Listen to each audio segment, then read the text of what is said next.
It may seem like Apple is behind the competition a lot of the time. The company appeared to be slow to developments like widgets, bezel-less displays with camera notches and screens with high refresh rates. And with the iPhone 16 Pro, it appears to once again be late to the party, bringing generative AI features and a real button for the camera to its 2024 flagship. But if you will allow me to play therapist for a moment, I think it's not that Apple is slow, I think Apple is cautious, perhaps overly so. Caution on its own isn't a bad trait, in fact, it could be considered thoughtful rather than rushed to the cutting edge with its peers. Apple delivers, usually finding a slightly different approach that is often an improvement on what's out there. Just look at the Vision Pro headset or Apple Silicon, or even the iPod, the iPad, and the AirPods, which were far from the first of their kind when they launched. I am getting deja vu. Looking back at my review of the iPhone 15 Pro, I see a picture of that phone and its predecessor lined up by side to show just how much thinner the bezels are.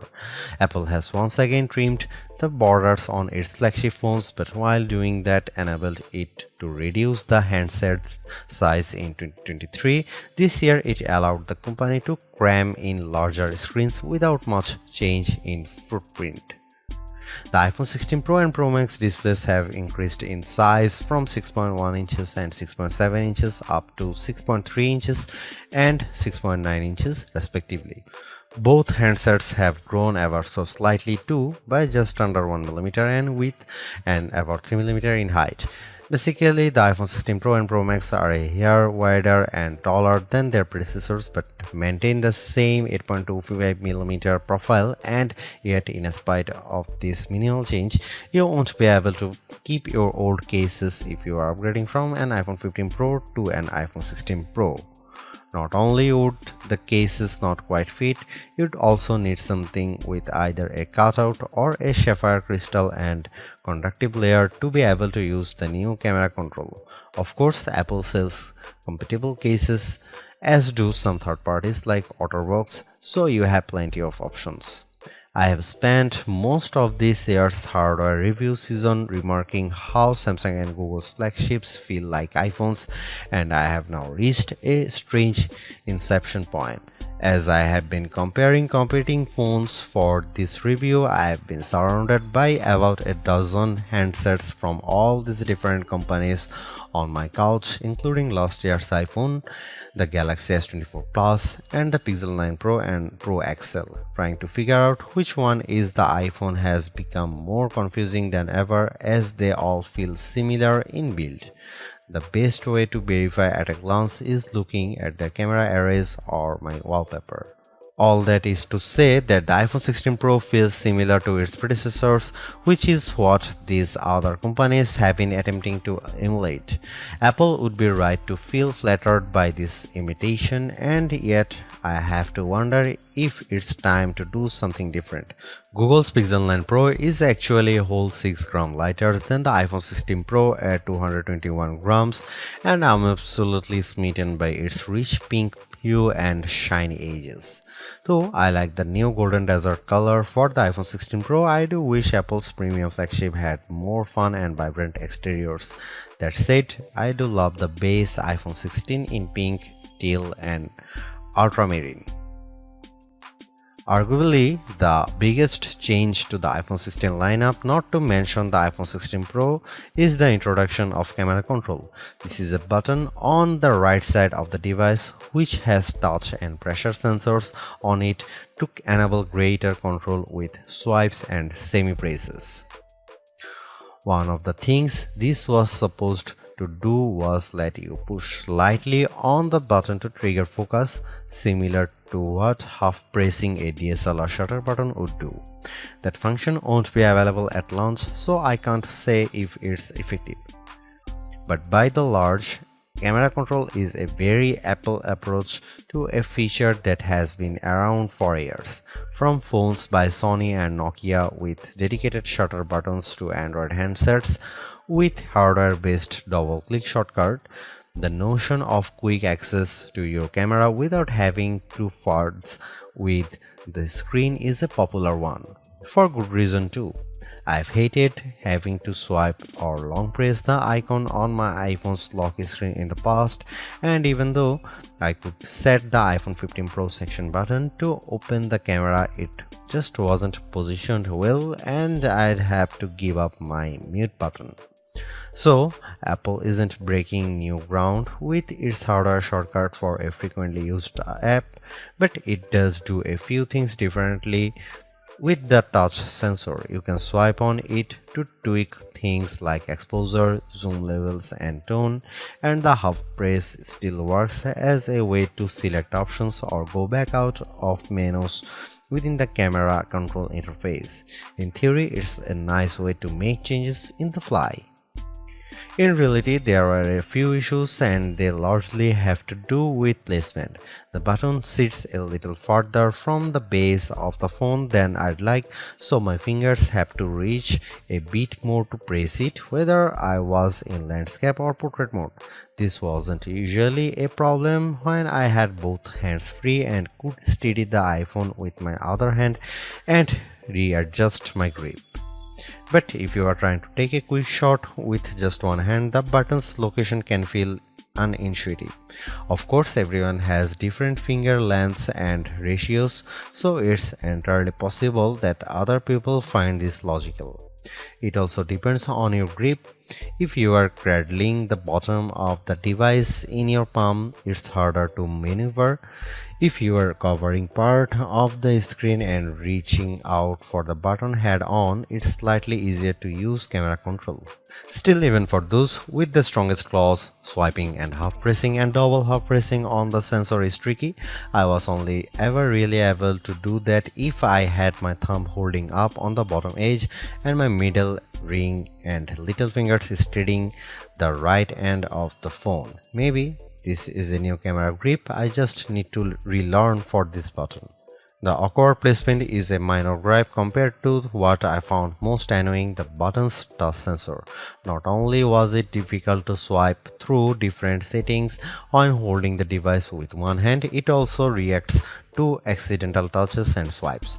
Sometimes the phone would slide down my palm and change the exposure or zoom level, completely ruining the vibe. I should point out that you can go into accessibility settings to either tweak or swipe sensitivity or turn it off altogether if it really bothers you. Honestly, if you are planning on making adjustments with camera control, it's best to have time, patience, and both hands free. In those situations, I had a lot of fun editing settings and watching them by reflected in the viewfinder in real time. I also liked zooming in and out of subjects, decomposing a shot and tweaking exposure till I liked what I saw before then pushing down to snap the picture. I especially loved this while recording video since it makes slowly zooming in or out of a subject smoother than using the on-screen slider. Even if you are not a glutton for buttons, there are still some camera updates that might intrigue you. This year's flagships sport what Apple calls a 48-megapixel fusion camera, which has a faster quad-pixel sensor. This enables what the company describes as zero shutter lag, which is wording it has used repeatedly over the years. In this case, it's referring to how quickly the camera will capture a shot after you press the shutter button. I will admit I was initially confused by this update, in part because it requires relearning some behaviors I had adopted to mitigate the shortfalls of older cameras. Basically, the iPhone 16 Pro's cameras are now so fast that when I asked someone to throw something so I could capture it in motion to see how still the images were, my shots ended up being of the person holding the object. Our video producer and I were very confused, and it wasn't until the zero shutter lag concept was explained clearer to me that I got it. I had become used to pressing the shutter early since cameras, in my experience, would be fractions of a second slow. Apple has become so fast that it actually captured the literal moment I tapped the button instead of the split second after when the object was in mid-air. Depending on your mood, the new photographic styles can be fun or serious. Apple's tweaked the built-in camera filters to not only offer more options but give you greater control. Due to how the company has refined its processing each year, there is also an improved depth map captured when it detects a face in the scene. This combined with a greater focus on color science around skin tone has led to what might be my favorite new iPhone 16 feature. Whether I shot them in portrait mode or not, photos of people what I took using the iPhone 16 Pro were a dream to edit. Simply switching between the standard, natural, luminous, quiet or ethereal styles already resulted in improvements to be colors and shadows, but I could also tap on each thumbnail to across the new editing touchpad and drag a dot around. This let me more precisely tweak the hues and contrast levels, and an additional slider below let me adjust how warm the image was.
Apple's caution is sometimes warranted, especially at a time when mistrust of AI-generated content runs rampant. The company taking its time to get Apple intelligence right is understandable, but its deliberation doesn't always lead to winners. While I appreciate the attempt to differentiate camera control with the touch sensor for more versatility, I am not yet convinced on its usefulness. The good news is, and I cannot stress this enough, you have the option to tune it to your liking, and that's the theme I'm seeing in recent Apple features that hint at more thoughtfulness than usual. If you don't like something or if something isn't right for your needs, you can adjust or disable it. In iOS 18, you have greater control over your home screen's app layout and can pin custom collections for easier reach. In the Photos app, the action button introduced last year could have been a spectacular fail had Apple not let you still keep it as a mute switch, but it managed to give people more functionality while maintaining the status quo for those who are just as resistant to change.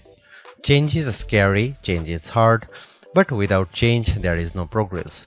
Apple's cautious approach is a tricky balancing act that's evident on the iPhone 16 Pro. Some new features like audio mix and custom routes in maps delivers mixed results, otherwise like photography styles are hits. Then there are the basic ingredients like good battery life and durable, attractive designs that Apple cannot neglect. The iPhone 16 Pro's subpar battery life holds it back from beating the competition, which is stiffer than ever this year, especially from Google. Luckily for Apple, most people who have iPhones are going to stick with iPhones. It's just easier. For those already sucked into the ecosystem, the iPhone 16 Pro are worth the upgrade from a model that's at least 2 years old. If you already have an iPhone 15 Pro, for the sake of our planet and your wallet, you might prefer to hold off on upgrading, especially since this year's devices aren't that much different.